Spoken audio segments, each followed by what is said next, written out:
चलें।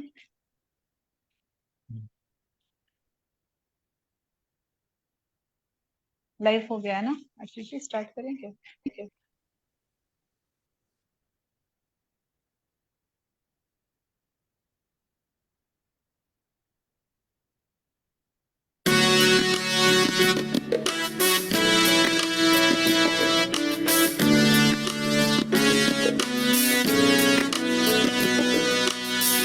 दीप से दीप जलेंगे, होगा दूर घोर अंधियारा। हर एक दीपक बन जाएगा प्रज्वलित प्रचंड ज्वाला। कलम को वर दे मां शारदे,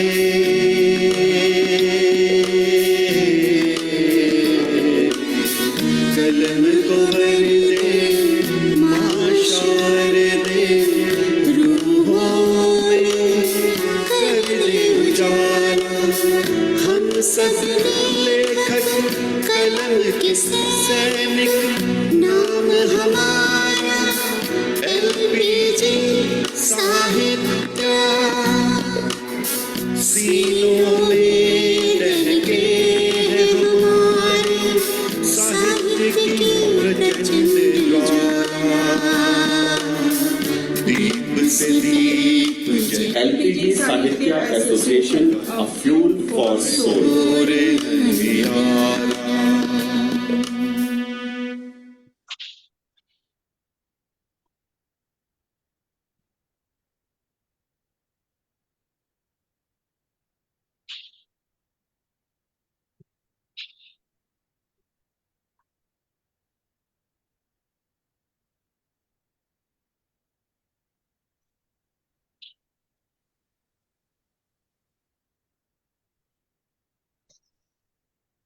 नमस्कार। कवियों की पाठशाला में आप सबों का तहे हृदय से स्वागत है। आदरणीय अनिल कुलश्रेष्ठ जी जो हमें आज सिखाएंगे कि गजलें कैसे कही जाती हैं और लिखी जाती हैं, उनका भी मंच पर बहुत बहुत स्वागत है। प्रणाम सर। आदरणीय आशीष शर्मा जी का भी, जो कि LPGI SA के संस्थापक हैं और निर्देशक हैं, उनका भी मंच पर हम हार्दिक स्वागत करते हैं।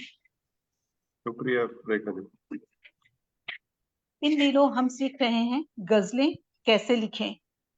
गजलों का हमारा यह दूसरा एपिसोड है। पहले एपिसोड में हमें अनिल जी ने यह सिखाया था कि गजल लिखने के नियम क्या है। उन्होंने हमें गजलों की शुरुआती दौर के बारे में भी बहुत कुछ समझाया कि गजलें शुरू कहाँ से हुई, गजलों का इतिहास क्या रहा और किस तरह से पहले गजलों का विषय सिर्फ प्रेम ही उसका मुख्य विषय हुआ करता था, पर आजकल इन दिनों भिन्न भिन्न विषयों पर गजल लिखे जा रहे हैं। हालांकि मूलतः जो भावना होती है वो प्रेम की होती है, और जो कि रूहानी या जिसे कि हकीकी प्रेम, रूहानी प्रेम कह सकते हैं। जहाँ तक नियमों की बात है, आदरणीय अनिल जी ने हमें मिसरे के बारे में समझाया, हमें रदीफ काफिया समझाया, हमें बहर की बहुत सारी डिटेलिंग उन्होंने समझाई। वज़्न के बारे में भी बात हुई थी और वह बीच में हमने रोक दी थी, और आज हम वज़्न के बारे में पूरी बात तो सीखेंगे ही, फिर भी जैसा कि अनिल जी ने ही हमें सुझाया, हमने जो उस दिन सीखा उसको हम फिर से एक बार रिफ्रेश कर लेंगे, और इससे फायदा ये होगा कि आज जो जुड़ रहे हैं उन्हें, उनके लिए तो बहुत लाभप्रद होगा ही, और जो हम लोगों ने पिछली बार जो सीखा था, हम फिर से एक बार रिफ्रेश हो जाएंगे। तो अनिल जी, आपसे विनती है सर कि प्लीज हमें सिखाइए। प्रणाम सर। प्रणाम जी। मैं शुरू करता हूँ। तो पहले जैसा आपने कहा, थोड़ा सा रिकैप कर लेते हैं पिछले एपिसोड से। पिछले एपिसोड में हम जो किया था, गजल की परिभाषा शुरुआत की थी, तो वहीं से मैं दोबारा उठाता हूँ कि गजल मूल रूप से ये कहा जाता था कि स्त्रियों से बात करने का तरीका है। बाद में उसमें परिवर्तन आ गया स्त्रियों के बारे में बात करने का, है ना। अब गजल में उसका जो मेरी बेटी का फोन आ गया, मैंने काट दिया। तो गजल में फिर उसके अंदर होते हैं शेर, शेर से बनी होती है, ये सभी जानते हैं। जी। शेर जो है वो मिश्रों से बना होता है। यानी, हेलो, तू बेटा भैया से बात कर ले, अपूर्व से, मेरा एक प्रोग्राम चल रहा है 1 घंटे के लिए।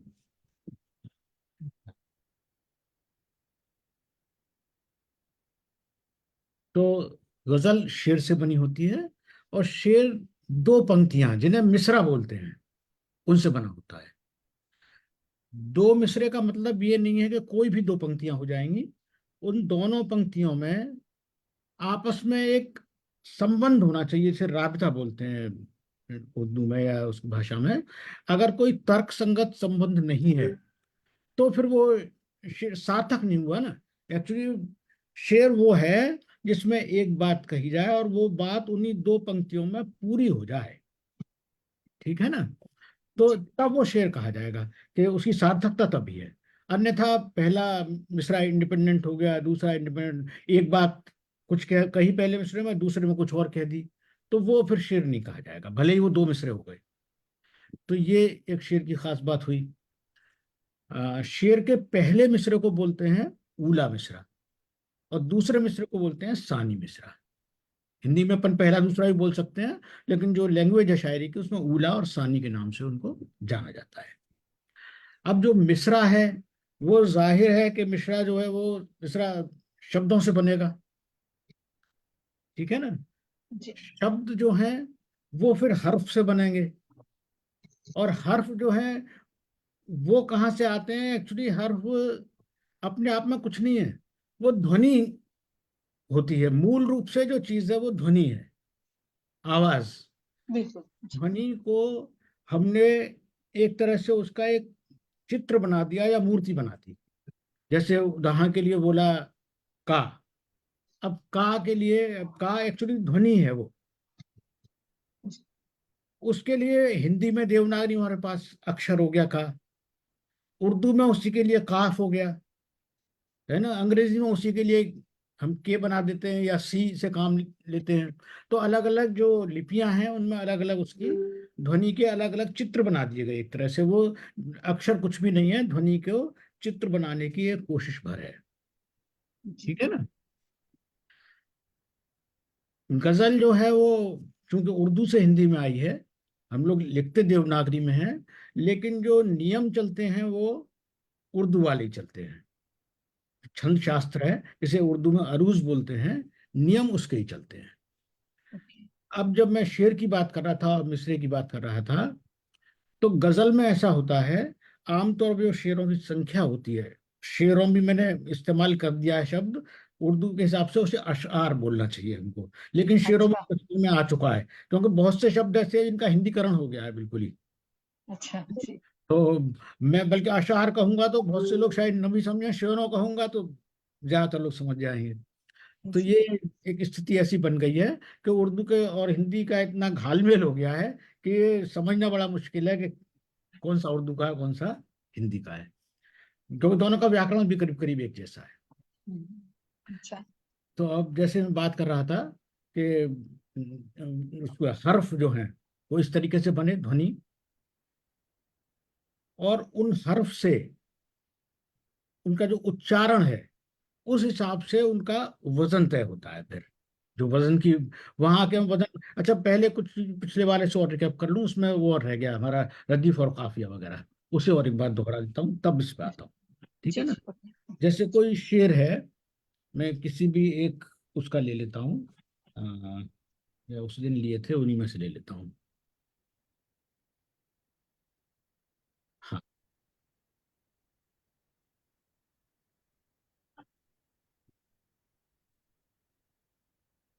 जो गजल है आमतौर पे उसमें मिनिमम 5 शेर होंगे, मैक्सिमम की कोई भी लिमिट है नहीं, लेकिन बहुत ज्यादा भी नहीं होने चाहिए कि पढ़ने वाले को वो भारी पड़ने लगे।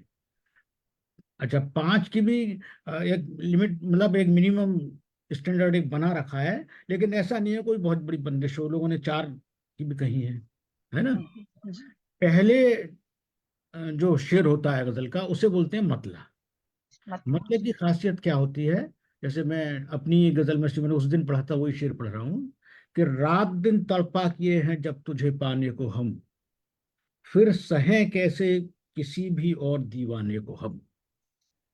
रात दिन तड़पा किए हैं जब तुझे पाने को हम, फिर सहें कैसे किसी भी और दीवाने को हम। ये पहला शेर है, यानी मतला है। जी इसमें क्या है कि रात दिन तड़पा किए हैं जब तुझे पाने को हम, और दूसरी पंक्ति को भी देखें, फिर सहे कैसे किसी भी और दीवाने को हम। तो को हम, ये दोनों में कॉमन है, ठीक है ना। ये शब्द जो कॉमन होते हैं बाद में पंक्ति के अंत में जो होते हैं, तो और जो कॉमन होते हैं उन्हें कहा जाता है रदीफ। और ये इसके बाद हर शेर में फॉलो होगा, लेकिन हर शेर में वो केवल दूसरी लाइन में फॉलो होगा, सानी मिसरे में। ऊला मिसरे में उसकी जरूरत नहीं होगी। रदीफ जो आएगा मतले के तो दोनों पंक्तियों में होगा, दोनों मिसरों में होगा। उसके बाद के जो शेर होंगे उनमें केवल दूसरे मिसरे में होगा। और इसी शेर को एक बार फिर इस्तेमाल कर रहा हूं। इसमें अंत में आया था पाने को हम, और दूसरे में आया दीवाने को हम। तो वो पाने और दीवाने, वो जो तुक है आने, ठीक है ना, जी वो जी तुक कहलाएगी काफिया, ओके जी ठीक है ना। अब ये काफिया और रदीफ, यानी रदीफ तो एक बार निश्चित हो गया, को हम ही चलेगा पूरे गजल में। जी जी और काफिया जो है वो तुक निश्चित हो गई, लेकिन शब्द जाएंगे। पाने के बाद दीवाने आएगा तो आगे भरमाने भी आ जाता है ना। और कुछ भी खाने आ सकता है, हाँ नहीं खजाने तो खैर जाने इस में नहीं आ पाएगा, लेकिन आने जाने तमाम हो सकते हैं। पाने खोने खोने नहीं आएगा, आने की धुन, यानी ये जो तुक है जिसे कहते हैं काफिया, वो मतले के तो दोनों पंक्तियों में हो जाएगी। उसके बाद जो है अन्य शेर जो होंगे उनमें केवल दूसरी पंक्ति में ये काफिया भी और रदीफ, ओके जी है ना। अच्छा, जी काफिया जो है वो अनिवार्य चीज है गजल की। बिना अगर काफिया नहीं है तो गजल है ही नहीं, हो ही नहीं सकती। लेकिन अच्छा रदीफ के साथ ऐसा नहीं है। रदीफ से गजल की खूबसूरती तो बढ़ती है, लेकिन ऐसा नहीं है कि अगर रदीफ नहीं है तो गजल खारिज हो जाएगी। गजल खारिज नहीं होगी, गजल फिर भी गजल ही कहलाएगी, लेकिन बिना काफिया की गजल नहीं कहलाएगी। ये फर्क है। अ, बिना रदीफ की जो गजल होगी उसको एक पर्टिकुलर नाम दिया गया है, गैर मुरद्दफ गजल, गैर मुरद्दफ गैर गजल, मुरादा है ना। और गजल में जो आखिरी शेर होता है, वैसे तो आखिरी शेर का मतलब आखिरी शेर हो गया, लेकिन अगर उस आखिरी शेर में शायर ने अपना नाम या उपनाम, जिसे तखल्लुस कहा जाता है, उसका प्रयोग किया है, तो उसको एक विशेष नाम दे दिया जाता है मख्ता, ठीक है ना। यानी जी आखिरी शेर एक जनरल टर्म है। अगर उसने मख्ता नहीं डाला है तो भी आखिरी शेर अपने आप में आखिरी शेर है, लेकिन अगर उपनाम या नाम डाल दिया है तो फिर उस वो मख्ता कहलाएगा। ये अच्छा ये एक तरह से बनावट हुई उसकी। अब इसके बाद बात हुई थी उस दिन, थोड़ी सी चर्चा अनिल हुई। जी, बड़ी अच्छी चीजें ये आपने बताई हैं। जी जी इसमें एक थोड़ा सा मैं आपको रिक्वेस्ट करनी चाहूंगा जी जी कि अगर आप ये अपनी पूरी गजल एक बार पढ़ें और उससे लोगों को समझाएं कि पहले शेर से दूसरे शेर में जो पहली लाइन है और दूसरी लाइन है, और उसको कैसे पहले में सेम होगा, दूसरे में सिर्फ दूसरी लाइन में होगा, काफिया कैसे है। अगर एक थोड़ा सा समय लगेगा, लेकिन अगर आप एक गजल पूरी पढ़ दें तो उससे थोड़ा सा और क्लैरिटी आ जाएगी। ये मैं अभी ले लेता हूँ इसको। मैं अपनी न लेकर के आज मैंने वो एक गजल गालिब की लिए रखी है इस पर्पज के लिए। जी जी जी उसमें से एक्चुअली क्या है, उस गजल की खास बात यह है कि जो हमें चीजें डिस्कस करनी है ना, उसमें करीब करीब वो सारी एक ही गजल में मिल जाती हैं। जी जी जी बिल्कुल, बस वही चाह रहा हूँ मैं। इसलिए मैंने उसको लिया है, तो उसमें से ले लेंगे, फिर आगे मैं उसको पढ़ करके एक्सप्लेन करता जाऊंगा फिर। जी जी जी या ओके। पहले उसमें से पढ़ के अच्छा ये चीज एक्सप्लेन कर देता हूँ, काफिया और रदीफ वगैरह। जी जी उसके बाद वजन वगैरह वो सब चीजें भी उसमें मिल जाएंगी। गालिब की बहुत कॉमन गजल है ये न थी हमारी किस्मत कि विसाले यार होता, अगर और जीते रहते तो भी इंतजार होता। हाँ, पर टूटा है क्या? नहीं नहीं, बिल्कुल नहीं सर, अच्छा। सही है, सही है। ये न थी हमारी किस्मत कि विसाले यार होता, अगर और जीते रहते यही इंतजार होता। इसका अगला शेर है फिर ना, कि तेरे वादे पे जिए हम तो ये जान झूठ जाना, कि खुशी से मर न जाते अगर एतबार होता। तो अब इसमें जो मतला है, ये न थी हमारी किस्मत कि विसाले यार होता, अगर और जीते रहते यही इंतजार होता। तो यार और इंतजार, है ना, जी ये जो तुक मिल रही है, यार और इंतजार यानी आर, ये जो आर की तुक है, ये ही तुक आखिर तक चलेगी और ये काफिया कहलाएगा। बिल्कुल। है ना। जी ये काफिया के शब्द हो गए। जैसे पहले मिसरे में यार हुआ, दूसरे मिसरे में इंतजार हो गया, और अगले शेर में उन्होंने ले लिया एतबार। अभी जब अगला शेर अभी पढ़ता हूँ तो यानी यार, इंतजार, एतबार, बार, है ना, इस तरीके से वो चलेगा फिर। और मतले में तो था विसाले यार होता और इंतजार होता। ये सर, सॉरी होता, इंटरप्ट करिए, ये आर आर वाला चलेगा ना?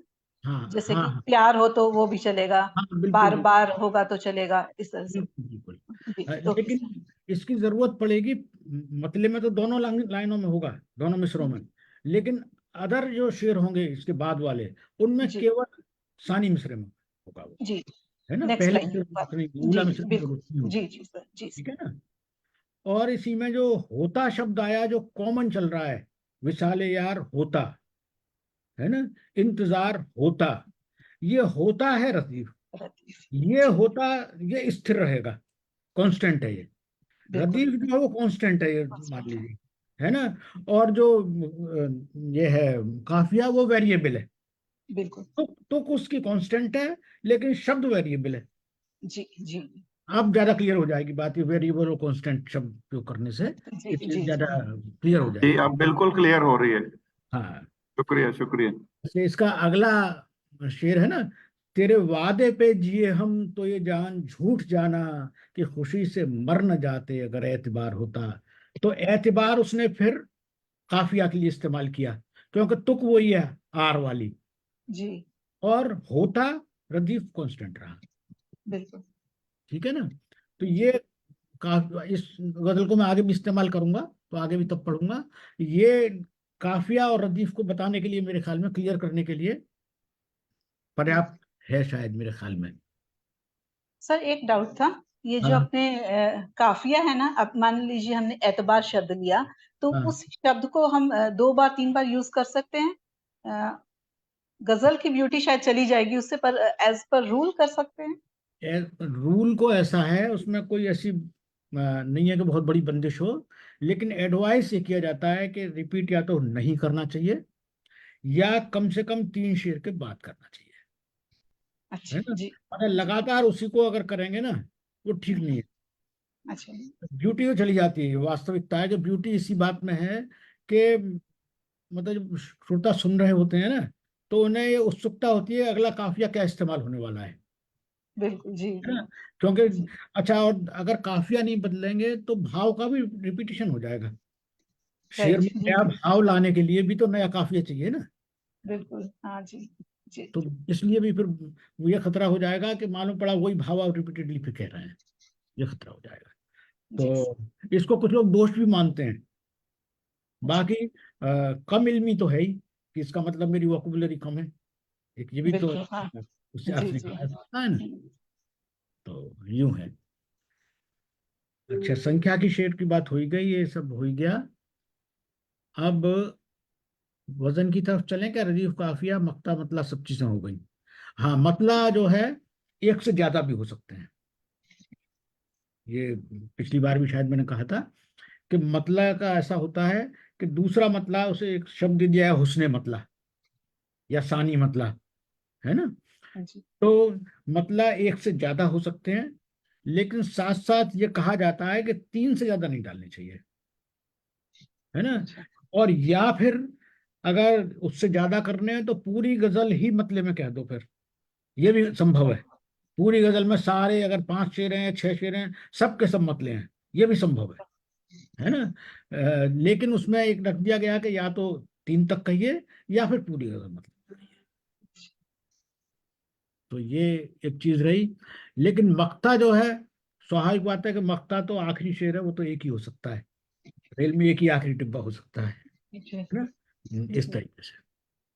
लेकिन इंजन 2 लग सकते हैं, मतला जो है वो इंजन है ना, 2 इंजन की गाड़ियां भी होती हैं ना, जब लोड ज्यादा होता है तो मतले ज्यादा हो सकते हैं। Okay okay. अच्छा, अब आते हैं इसके वजन की बात करते हैं, ठीक है ना। वजन भी जो शब्द है, शब्द भी नहीं कह रहे, जो अक्षर है उसकी जो ध्वनि है, उस ध्वनि से उसका वजन तय होता है, जी। ठीक है ना। उस 2 तरीके हैं, एक तो अंग्रेजी में एक शब्द है ना सिलेबल, सिलेबल, जी। हिंदी में तो शायद हिज्जा बोलते हैं मेरे ख्याल में, वो हिज्जा शायद, बोलते हैं। है ना। यानी पढ़ते वक्त किसी शब्द को किस तरीके से खंड में उच्चारण करते हैं, वो खंड जो है वो हिज्जा होता है ना। तो उस पर निर्भर करता है वजन। दूसरी चीज निर्भर करता है कि हम उसको लघु के रूप में उच्चारण कर रहे हैं या दीर्घ के रूप में उच्चारण कर रहे हैं, यानी उच्चारण करने में कम वक्त लगा रहे हैं या ज्यादा वक्त लगा रहे हैं, जी। ठीक है ना। अब जैसे अ, मैंने कुछ उदाहरण लिखे हुए हैं। 2 तरीके से शब्द तो तय हो सकता है। जैसे एक शब्द है तुम हम, कुछ भी हो जाए, ऐसे कुछ भी, पर, कर, कुछ भी हो सकता है। इन्हें क्या है कि हम तुम बोलते हैं तो मु नहीं बोलते, बोलते वक्त हम नहीं बोलेंगे, हम बोलेंगे, एक साथ बोलते हैं मतलब।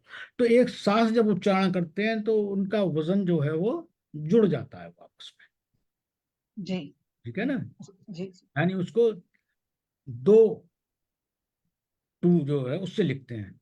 ये एक तरह से समझिए, जैसे आजकल एक शब्द नई उसमें प्रचलन में है ना, बाइनरी। कंप्यूटर की लैंग्वेज बाइनरी होती है, 0 1 0 जी। 1 0, इनके कॉम्बिनेशन जी। होते हैं, है ना।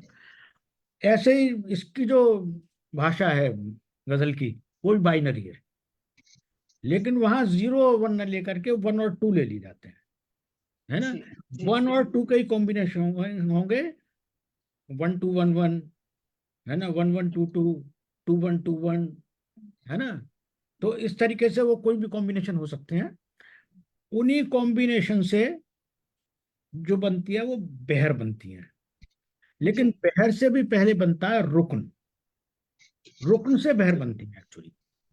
रुक्न जी। क्या होता है, जैसे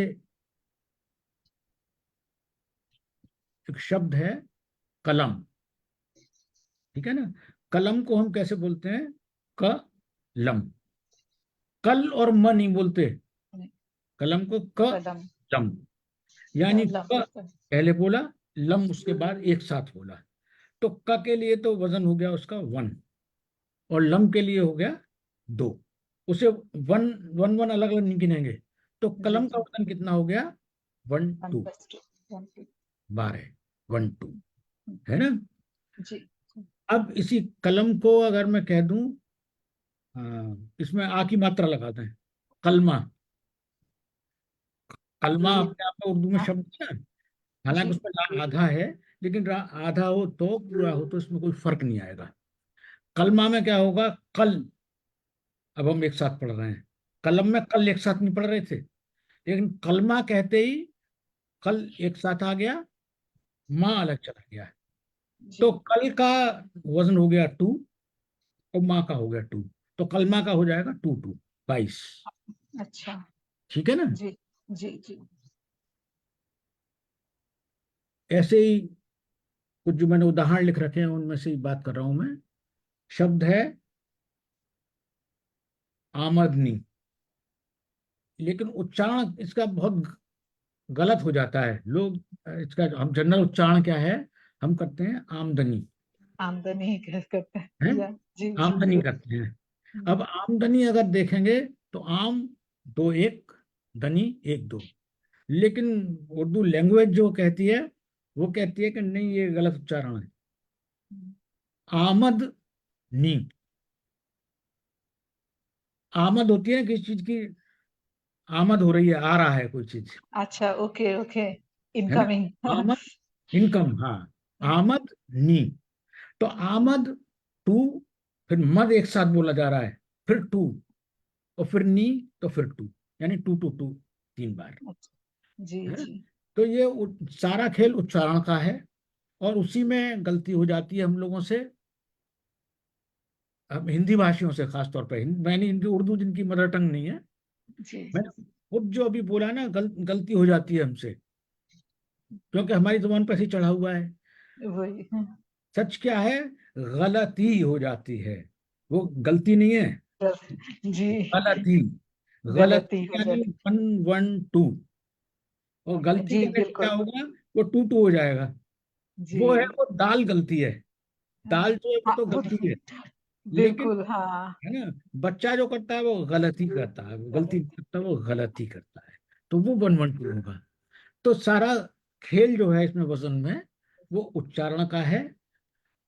कि आप किस तरह मतलब किस तरह उच्चारण करते हैं, किन शब्दों को साथ लेके उच्चारण करते हैं, कहाँ ज्यादा उसको वो देते हैं वक्त, कहाँ कम वक्त में उच्चारण करते हैं। जो कम वक्त उच्चारण कर रहे हैं उनको 1 से डिनोट करते हैं, और जहाँ ज्यादा वक्त दे रहे हैं उनको 2 से डिनोट करते हैं, ठीक है ना। जी और जी या जो दो लघु हैं, जैसे कम वक्त बोला, कम, कम ही अपने आप में हम एक साथ कम बोल रहे हैं, तो 1 + 1 वो जुड़ के 2 हो जाता है, तो इस जी तरीके से वो भी दीर्घ हो जाता जी सर।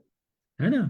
जी कुछ ऐसे शब्द और चर्चा करता हूं मैं, जहाँ एक आधा शब्द कहीं जुड़ जाता है, होता है ना, जी जैसे मोहब्बत, है ना।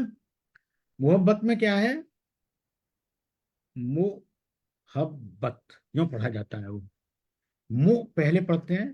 एक्चुअली यहाँ भी मैं जानबूझ के गलत बोल रहा हूँ इस शब्द को भी, ये शब्द मोहब्बत है, अगर वो शुद्ध कहेंगे तो। अच्छा मोहब्बत इतना कॉमन हो गया है कि अब लोग ये कहेंगे कि नहीं, अरे मोहब्बत कहीं नहीं होता, क्योंकि दुनिया भर फिल्मी पोस्टरों पे आपको मोहब्बत ही मिलेगा, या मोहब्बत या मोहब्बत, और वो दोनों जी गलत। सही अच्छा शब्द व्याकरण में वो शब्दकोश में जो मिलेगा वो मोहब्बत होगा। अच्छा तो अब चलिए अपन उसको मोहब्बत ही कह के इसलिए बात कर रहे हैं कि उसी से लोग समझते हैं सब, समझाना ज्यादा जरूरी है, बात बिना समझी रह गई तो कोई फायदा नहीं, है ना। वही वही मोहब्बत, सच। अब मुंह पहले बोल रहे हैं तो एक हो गया, हब्बत। अब बा जो है वो डबल हो रहा है वहां, वो जी जहाँ डबल होता है तो अपने से पहले वाले अक्षर के साथ, वो आधा अक्षर जो है अपने से पहले वाले के साथ जुड़ जाता है। मुहब, हब, हब हो गया वो, और जी फिर बत अलग हो गया, जी वो हब बत, ठीक है ना। तो 1 2 2, मोहब्बत का वजन हो बिल्कुल। जाएगा 122, या 1 2 2, ठीक है ना। अब इसी सर में, मो को म में लिया आपने, सिर्फ म लिया, एक लिया। हाँ, लघु उच्चारण है ना, हाँ अच्छा हाँ है ना, अच्छा ओके ओके हाँ, उच्चारण पे है ना, ओके ओके जी उच्चारण बिल्कुल। है ना। उच्चारण ठीक है सर। आप देखिए, म बोलने में ही उतना टाइम लग रहा है, और मुंह बोलने में उतना ही टाइम लग रहा होते है, हैं। जी सर। जी लेकिन मुंह बोलेंगे तो ज्यादा टाइम लगेगा, बड़ी ऊंची मात्रा होगी तो, है ना। जी जी क्लियर तो जी। अच्छा, अब इसमें कुछ अपवाद भी होते हैं, हर जगह जहाँ अपवाद होते हैं इसमें भी हैं। जैसे रास्ता, अब अभी मैंने ये कहा था कि आधा जो अक्षर होता है वो अपने पहले वाले में जुड़ जाता है। जी रास्ता, वास्ता, जो आधा सा जो है ना, इसमें दिक्कत आती है, विशेष रूप से जब उससे पहले वाले अक्षर में बड़े आ की मात्रा हो, अच्छा है ना, जी यानी जी दीर्घ ध्वनि हो, दीर्घ मात्रा हो, यूं समझ हाँ लीजिए। हाँ हाँ हाँ रास्ता, रास्ता, तो रा के संग में जुड़ जाएगा वो उधर, रास्ता 2 2 हो जाएगा, जी लेकिन रास्ता वो 2 1 2 होगा, अच्छा है ना। रा अपने अपने, हाँ, टू हो जाएगा, फिर स अपने अकेला रहेगा। ये सा के साथ ही है केवल, औरों के अच्छा, साथ नहीं है। अच्छा, जी सर, हाँ, जी। अब ये भी नहीं हो जाए कि वो कंफ्यूजन हो जाए। अभी हम बोले फाख्ता, फाख्ता टू टू ही होगा। लेकिन अच्छा, सा के संग ये स्पेशलिटी है कि जी, रास्ता, वास्ता, हाँ, हाँ, ये जो है दोस्ती, जी सा के सर, संग स्पेशलिटी है कि वो अलग से उच्चारण होता है, और उच्चारण पे चूंकि सारा कुछ आधार है इसका, इसलिए वो वन उसका अलग गिना जाता है। जी, ऐसे ही अपवाद हैं तुम्हें। अब तो आधा माँ होता है और है होता है। आधा माँ है तो अब पहले जो नियम बोला था उसके मुताबिक तो माँ जो है तू के साथ जुड़ जाना चाहिए, लेकिन नहीं। उच्चारण क्या है, तुम्हें बोलिए और तुम्हें बोलिए, दोनों में एक सा वक्त लग रहा है, तुम्हें। बल्कि जल्दबाजी में तुम्हें ही बोल देते हैं, तुम्हें की जगह बातचीत हाँ, में लोग आपस में तुम्हें बोल देते हैं, है जी, ना, पता ही नहीं लगता। तो हम्म, इसलिए इसका वजन वन टू होगा। ये अपवाद अच्छा, है ना। जी, जी, ऐसे ही जिन्हें, ये भी अपवाद है। हाँ, उन्हें, जी, ये भी अपवाद है। ये सब वन टू में आते हैं, जबकि उस नियम से चलते तो टू टू हो जाते हैं, जी सर, जी, है ना। जी, ऐसे ही एक और डिस्कस करना चाहूंगा, जो हिंदी में ऐसे अक्षर हैं जिनमें अपने आप ही संयुक्त अक्षर हैं, जैसे त्र, जी, क्षत्रज्ञ, क्ष, त्र, ज्ञ, ये सब संयुक्त अक्षर हैं, जी, है ना। जी, तो जहां ये त्र आएगा, जैसे पत्र, तो वो संयुक्त अक्षर होके भी वो एक ही रहेगा उसका, पत्र, है ना। लेकिन अपने से पहले वाले का वजन बढ़ा देगा, अच्छा, पत्र, क्योंकि पत्र बोलने में प पे ज्यादा टाइम लग रहा है ना। पत्र आप उच्चारण करके देखेंगे, जी, हाँ, पत बोलिए, पत, पत्र, पत्र बोलिए, हाँ, है ना, पत्र, प्र में, हाँ, है ना, टाइम लग रहा है ना। तो लग रहा है, पत्र जी, जो है उसमें टू वन हो जाएगा वो, क्योंकि पा पे हमें वक्त ज्यादा देना पड़ा, पत्र। और उसमें से अगर रा निकाल दें, पत, तो वो हाँ, दोनों जुड़ जाते हैं, वो टू हो जाता है ना। जी, अच्छा, ऐसे ही उसमें और मतलब वो संयुक्त अक्षर ही है, लेकिन उन क्षत्रज्ञ में से नहीं है। वक्र, है ना। काम है जी, राजुरा, जी, तो ये रा जो है पहले उसके साथ जुड़ जाएगा, और दो एक कर देगा उसको, ठीक है ना।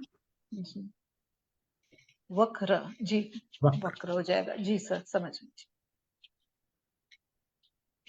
अब जो है आगे चलते हैं, और ये वजन वाला कंसेप्ट जो है ना, वो मैंने क्लियर करने की कोशिश की। दो लघु हैं मिलके, यानी दो एक एक हैं, एक साथ उनका उच्चारण होता है तो वो दो बन जाएंगे, ठीक है ना।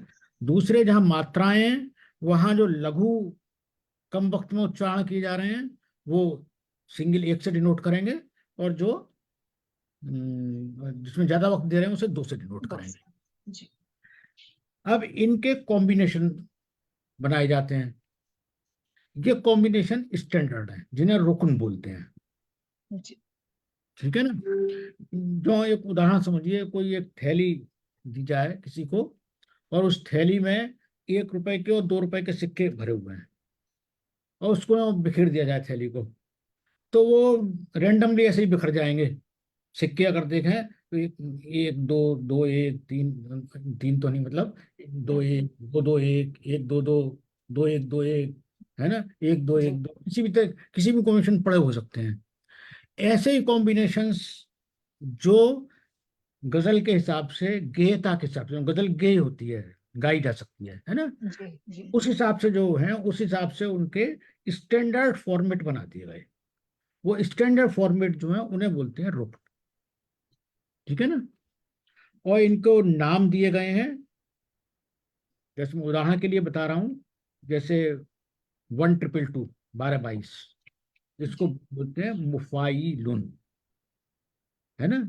अब यो देखो तो मु शॉर्ट है ना, वन, फा टू, ई जी, टू, लुन टू, मुफाइलुन, है ना। इस तरह से भी जी। हाँ, इस तरह से वो मुफाइलुन हो गया। लेकिन ऐसा नहीं है कि कहीं और भी टू आएगा तो वो लुनी कहलाएगा, ई कहलाएगा। ये इनका कोई अपने आप में इनका कोई अर्थ नहीं है। मुफाइलुन, फाइलातुन, मफाउलात, इस तरह के ये शब्द हैं। धीरे धीरे अपने आप ही एक्चुअली इन्हें याद से ज्यादा इनके जो अंकों के रूप में डिनोट किया जाता है वो ज्यादा कंफर्टेबल होते हैं याद करने के लिए, जी जी। है ना। नाम के बनस्पति हाँ, हम लोगों को मेमोराइज करने के लिए जी जी वो 1 2 1 2 जब लिखे होते हैं वो हमें कंसेप्ट क्लियर हो जाता है। जी जी। एकदम से कोई कहे फाइलातुन तो हम सोच रहेंगे फाइलातुन का क्या अर्थ निकलेगा, मतलब इसका मात्राएं क्या बनेंगी। जबकि जी वो जी उसको कहेगा 21 22 तो हम तुरंत समझ लेंगे 2 1 2 2 पहला दीर्घ है, उसके बाद हाँ, लघु है, फिर 2 अच्छा 3 है ना। तो जी वो ज्यादा कहीं प्रैक्टिकली हमारे लिए आसान पड़ जाता है, आमतौर पर सभी के लिए। ये टोटल 8 रुकन, टोटल से मतलब मूल रूप से 8 रुकन है। इन 8 से फिर और उनसे डेराइव किए जाते हैं, बहुत सारे हो जाते हैं वो। तो मैं सबका नाम बताने के चक्कर में नहीं जा रहा, है ना। बस 8 स्टैंड मतलब मूल हैं, उसमें से और बनाए जाते हैं। ये है। इन रुकन से फिर बनता है बेहर। जी ठीक है ना। बेहर है क्या, लय है। ठीक है ना। लय को स्टैंडर्ड रुकनों में तोड़ दिया। रुकनों भी मैं शब्द बोल रहा हूँ हिंदी के हिसाब से, उर्दू में उसे अरकान बोलते हैं। उनका जो बहुवचन है वो है जी अरकान, है ना। लेकिन रुकनों कहने से, क्योंकि अपन लोग हिंदी का व्याकरण ज्यादा प्रयोग में लेते हैं, तो रुकनों भी अब सब स्वीकार होता है। तो अरकान या रुकनों जो भी उसे कहें हम, कि ये उसकी जिससे जो लय होती है वो बहर कहलाती है। और इसमें से भी मेन करीब करीब 35 36 बहरें मेन है। मूल रूप से तो 19 बनी थी, अच्छा उसके बाद 35 36 हो गई, बल्कि फिर उसमें से और डेराइव की गई हैं और सैकड़ों हैं। लेकिन उन सैकड़ों में से जो एक कोई जो शायर होता है वो अगर चाहे कि मैं सारी सैकड़ों गजलों में कह लूंगा, सैकड़ों बहरों में गजल कह लूंगा, वो प्रैक्टिकली इम्पॉसिबल है। कोई बड़े से बड़े शायर भी हैं, उनकी 5 6 बहर ही पैट होती हैं। क्योंकि एक्चुअली क्या है, ख्याल जो आता है ना, सोच जो आती है वो अपने आप ही नेचुरली कुछ बंधी हुई लहरों में आती है, बंधी हुई बहरों में आती है। वो हाँ लय सेट हो जाती हैं अपने दिमाग में, तो उन पे जी ही ख्याल आते हैं और उन्हीं में फिर वो कह दिए जाते हैं। तो हाँ, यूं करके 5 6 बहरें से ज्यादा आमतौर पर कोई इस्तेमाल करता नहीं है। जी तो हमें बहुत ज्यादा परेशान होने की जरूरत नहीं है। जी दूसरी बात, ये जो बहरें हैं इनका, बहरों का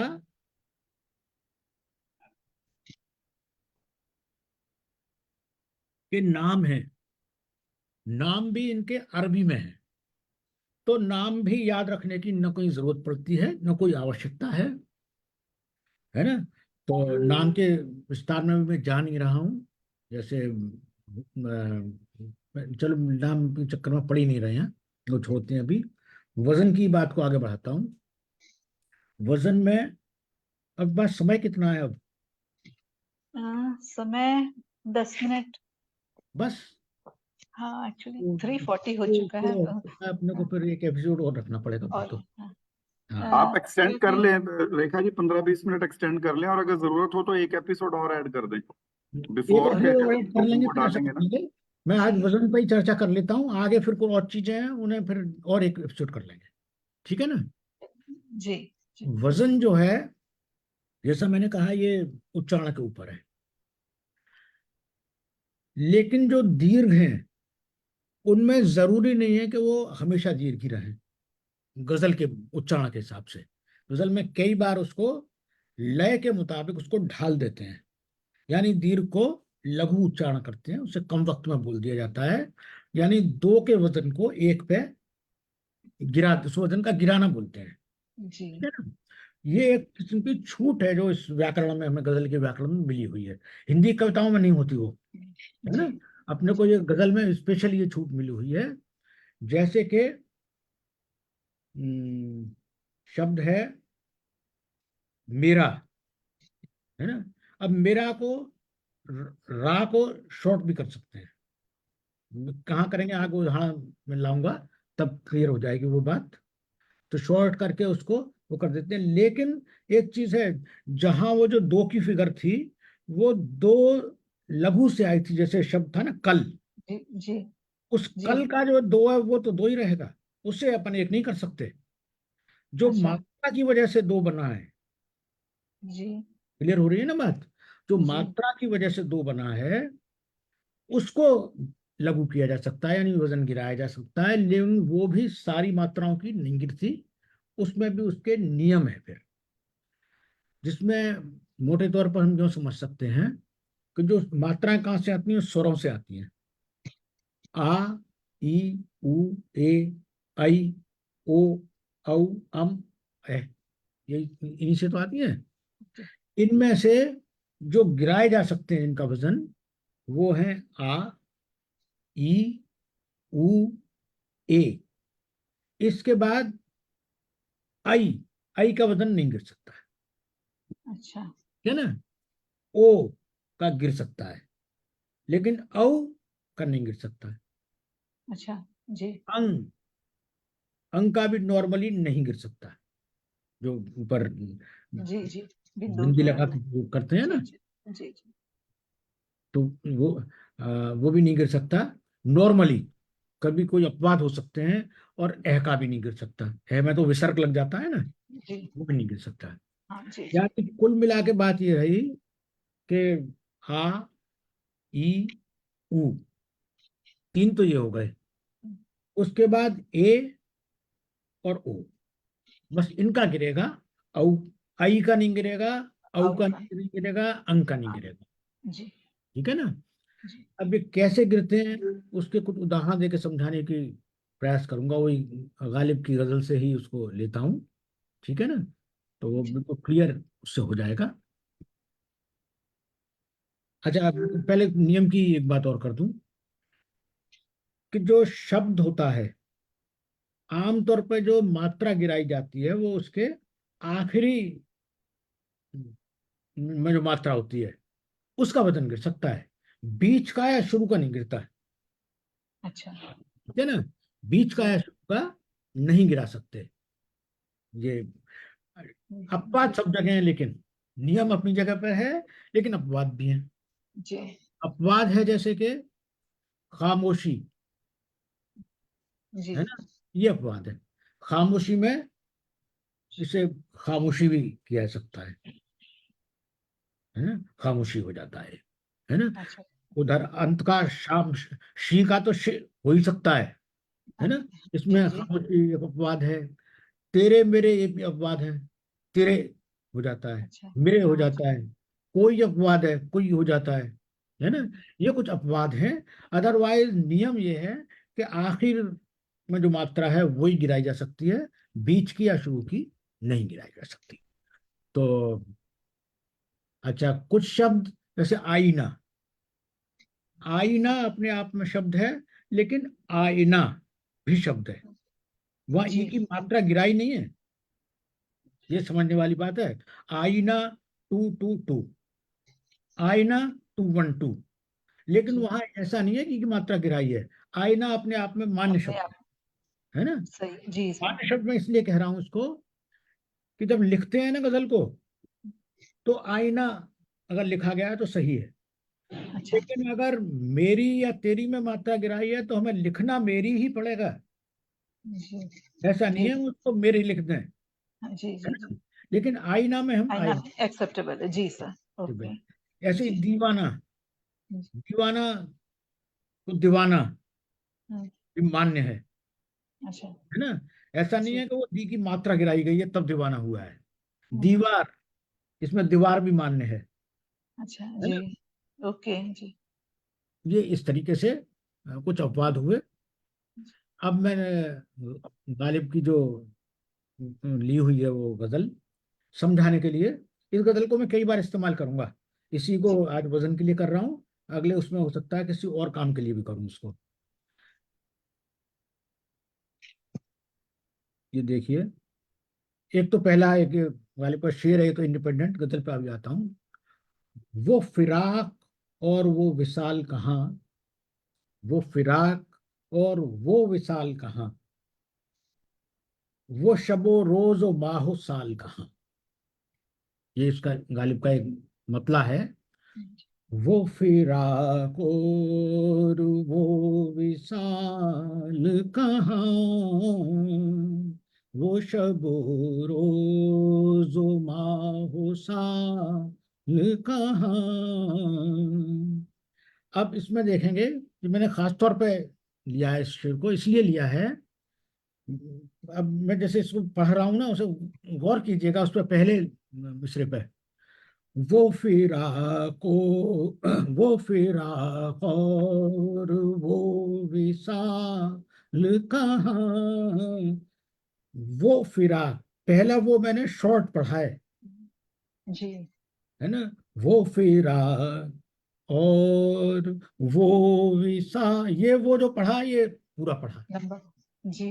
वो फिराक और वो जी। विशाल कहाँ, यानी एक ही शब्द है वो, जी, लेकिन इसको पहली दो बार तरीके से। आया तो एक के वजन पे आया, और दूसरी बार जब वो आया तो दो के वजन दो। पे, पूरे वजन पे आया। जी। पूरा वजन उसका दो ही है। जी। तो अब पहली बार भी उसको लिखा वो ही जाएगा, ऐसा नहीं है हम उसको वो लिख दें, लिखा वो ही जाएगा दोनों जगह पे। लेकिन जी। जब उस गजल को पढ़ा जाएगा लय में, जी। तो अपने आप क्लियर हो जाएगा, है ना। वजन गिराया हमने उसका। तो वजन इसका पहले वो पे पहले गिराया है, गिराया। जी। लेकिन दूसरे पर नहीं गिराया है। नहीं गिराया। जी जी जी सर। अच्छा, अगले मिसरे में फिर वही बात है। वो शब वो, अच्छा इसमें वो एक ही जगह है और उसका वजन गिरा हुआ है। अब मैं इसके दूसरी गजल का पूरी का वो लेता हूँ, उसमें आपको बताने की कोशिश करता हूँ कि कहाँ वजन गिरा, किस तरीके से गिरा, है ना। ये न थी हमारी किस्मत कि विशाल यार होता, अगर और जीते रहते यही इंतजार होता। ये न थी, अब ये पे एक ही मात्रा है यहाँ पे, जी। लेकिन वजन गिरा है इसका। ये न थी, ये और न दोनों बराबर वक्त ले रहे हैं। न लघु है, ये हालांकि दीर्घ है, लेकिन वजन इसका गिराया गया, तो ये छूट गजल में मिलती है। ये न थी हमारी, री, री पे गौर कीजिए। ये न थी हमारी किस्मत, हमारी, ई की जी। मात्रा है, बड़ी ई की, लेकिन लय में आते गिराया। वक्त तो ये न थी हमारी किस्मत कि विशाल यार होता, अगर और जीते रहते, थे पे एक ही मात्रा है, लेकिन वजन गिरा है। जी। जीते रहते यही इंतजार हो, ये ही, ये भी, ये पे भी वजन गिरा, ही पे भी गिरा, जी। जी। है ना। बात क्लियर हो रही है ना मेरी। जी। जी जी सर, ये जो गजलकार है ना, जब वो हाँ, लिखता है तब तो वो नॉर्मली लिखता होगा, तो नॉर्मली उसके लिखते, हिसाब से तो उसने वजन नहीं गिराया है। जब अगर उसे कोई और गिराया, तो गिराया, सर। गिराया तभी तो बहर में आई वो। लिखेगा तो बहर में ही ना, बिना बहर के तो फिर वो अच्छा। खारिज हो जाएगी गजल। जी जी जी। भाई तो बिना बहर लय के, ही, बिना बहर बहर के तो तो, गजल होगी ही नहीं। अब जी। इसलिए तो गजल के लिए कहते हैं गजल लिखी नहीं जाती, गजल कही पढ़े। जाती है।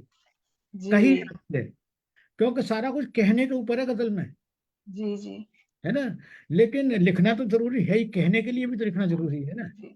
तो मतलब गजलकार एक्चुअली कहता है, जब वो लिख भी रहा है तो एक्चुअली वो कहता है। कहता है, हाँ। एग्जैक्ट वो कहता है, लेकिन लिपिबद्ध करना तो जरूरी है ना। लिपिबद्ध किए बगैर तो दूसरों के जी। सामने कैसे जाएगी वो, दूसरों के जी। सामने जा सकती है, गा के भी जा सकती है वो, है ना।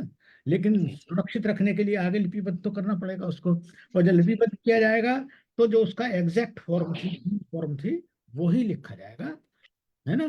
अब जी। इसीलिए कभी कभी ऐसा लगता है कि कोई गजल है और हमें लगता है ये तो बिना बहर के, बेबहर है, लेकिन इतना बड़ा शायर बेबहर तो लिख ही नहीं सकता, है ना। इसका मतलब हमारे समझने में फेर हो रहा है। तो अगर बहर का वो वजन गजल का हमारे पास बहर भी सामने लिखी हो ना, तो गजल को समझने में आसानी हो जाती है कि बहर सामने लिखी हुई हो 1 2 1 2 1 2, तो हमें पता जी लग जाता है कि यहाँ पे हमें इसको गिरा के ही पढ़ना है हाँ जी है ना। आमतौर पे लोग वजन देते नहीं है साथ में शायर लोग, लेकिन मेरे हिसाब से वजन लिख देना चाहिए, ताकि जो ना जानकार लोग हैं वो तो जी समझ जाए कि इसको किस तरीके से, तो भी तो उन्हें आनंद आएगा गजल का, और आनंद नहीं आएगा फिर। जी अब इसी का अगला शेर देखिए इसका। टाइम हो जाए तो आप मेरे को पहले ही बता देना हाँ बस। जी है 5 अगला 7 शेर मिनट है है इसका। तेरे वादे पे जिए हम, तो ये जान झूठ जाना कि खुशी से मर न जाते, अगर एतबार होता। तेरे वादे, तो तेरे दोनों में वजन गिरा। जी तेरे वा, है ना, दोनों को लघु चढ़ा कर, तेरे वादे पे, वा, तेरे वादे पे गिरे हम। ओ सॉरी, कहाँ गया शेर। तेरे वादे पे जिए हम। अब यहाँ वादे, जी दे पूरा है कायदे से, लेकिन यहाँ बहुत बेहर बस में गिरा गिरा हुआ है। तेरे वादे पे जिए हम, तो ये जान झूठ जाना। तो और ये दोनों पे वो की मात्रा है और ये एक ही मात्रा है, लेकिन दोनों का वजन जो है एक एक लिया गया है। जी तो मैं समझता हूँ इससे काफी क्लियर हो गया होगा जी वजन कैसे गिरता है। इसी का एक और, चलो पढ़ देता हूँ, इसी गजल का एक शेर, उसमें भी वजन गिरा है। जी कहूँ किस से मैं कि क्या है, शब गम बुरी बला है, मुझे क्या बुरा था मरना, अगर एक बार होता। कहूँ किससे मैं कहूँ, कहूँ जी पूरा नहीं बोला जाएगा, कहूँ, है जी ना। जी ऐसे ही दूसरी लाइन में, मुझे, मुझे नहीं कहेंगे, मुझे क्या बुरा था मरना, है ना। तो जी ये, इससे आई थिंक काफी कुछ क्लियर हुआ होगा कि वजन काफी गिराने कुछ की जो प्रक्रिया है वो किस तरह से होती है। और नियम में ये है कि जो शब्द है उसके आखिरी हर्फ पर जो मात्रा है वो गिरा सकते हैं, लेकिन अपवाद स्वरूप शुरू के या बीच के शब्दों की भी कहीं कहीं गिराते हैं। जी ठीक जी है ना। ये और आपने जो बहुत ही जी ठीक है, जो शाश्वत दीर्घ है जैसे कल है, पर है, या एक एक जी के, है ना, पुर है जी ना, तो इनमें नहीं गिर सकती। नहीं गिर सकता जी जी तो ये बहुत अच्छा से आपने समझा दिया अनिल जी और खासकर जब आपने अच्छी तरह से लय में कहा और उस वक्त गिरा कर हमें जो दिखाया उससे भी काफी कुछ बहुत कुछ क्लियर हो गया। तो मुझे लगता है कि हमें एक और एपिसोड की जरूरत होगी अनिल एक जी और तभी हम ये जरूरत फिर पड़ी। पूरा कर पाएंगे। तो हाँ बहुत बहुत शुक्रिया इतनी महत्वपूर्ण जानकारी अपना ज्ञान हम सबके साथ इतनी सुंदरता से साझा करने के लिए अनिल जी हम सब जी, हृदय तल से आपके आभारी हैं। और फिर हम बहुत शुक्रिया मुझे मौका देने के लिए। अ, जी जी, धन्यवाद बहुत बहुत बहुत छोटा शुक्रिया। शब्द है सर आपके लिए। धन्यवाद जी आशीष जी, धन्यवाद रेखा जी। जी बहुत बहुत शुक्रिया अनिल जी, और मुझे पूरी उम्मीद है कि आपके जो एपिसोड्स गजल पे चल रहे हैं इससे लोग काफी उत्साहित भी हैं। मैं देख रहा था बहुत कमेंट्स आ रहे थे, कुछ कुछ कविगण हमारे साथ जुड़े हुए थे। अगले और उसमें जो चर्चा करेंगे ना, वो मैं अभी थोड़ा सा बता दूं कि अगले उसमें इजाफत और अलिफ वस्ल, अलिफ वस्ल, इजाफत और वावत, ये तीन इंपॉर्टेंट चीजें रह गई हैं, इन्हें अगले उसमें कवर कर लेंगे। जी जी, तो अगले एपिसोड में अगर ये हमारा एंडिंग पे पहुंच जाता है तो फिर एक एपिसोड हम रेखा जी रख सकते हैं जिसमें जी हम 8-10, क्योंकि ज्यादा लोगों को तो नहीं ले पाएंगे, 8-10 लोगों को जूम के माध्यम से एंटर करवा के और वो क्वेश्चंस पूछ सकते हैं, तो वो एक तरह से लाइव क्लास भी हो जाएगी, है ना। जी बिल्कुल चलिए, बहुत बहुत शुक्रिया अनिल जी, बहुत धन्यवाद, आपका आभार रेखा जी, बहुत बहुत शुक्रिया। और धन्यवाद कवियों की पाठशाला ऐसे ही आगे बढ़ती रहे, यही कामना के साथ अब कार्यक्रम को स्थगित करते हैं। बहुत धन्यवाद। धन्यवाद। धन्यवाद। नमस्कार।